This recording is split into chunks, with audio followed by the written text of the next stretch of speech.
আমাদের এখানে তো ভারতে আসার কথা ছিল, কাউন্টিং অন দ্যাট যে ওটা খেলে আমরা এশিয়া কাপ খেলতে যাবো। যেহেতু ভারত এই মুহূর্তে আসছে না, আমাদের একটা চেষ্টা আমরা করছি অন্য কোনো দেশকে আনা যায় কিনা।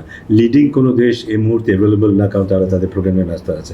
আমরা মনে হয় অন্য কোনো দেশের সাথে, এটা হতে পারে নেদারল্যান্ড, হতে পারে নেপাল, হতে পারে এমন কোনো দেশের সাথে হয়তো আমরা শেষ মুহূর্তে সেই চেষ্টা এই মুহূর্তে করে যাচ্ছি। আমি জানি না তারা সিরিজ হবে হোম সিরিজে তো আমরা ফোকাস হ্যাঁ, সেটাই হয়তো আমরা চেষ্টা করব। সেটা যদি সম্ভব হয় সেটা চেষ্টা করব। যদি বিদেশি দল না পাই, তাহলে আমরা এখন থেকে যেটা ভাবছি যে আমাদের জাতীয় দল যখনই বাইরে খেলতে যাবে, তার আগে আমরা কম্পালসারিলি নেক্সট পসিবল বেস্ট টিমের সাথে একটা সিরিজ খেলবো।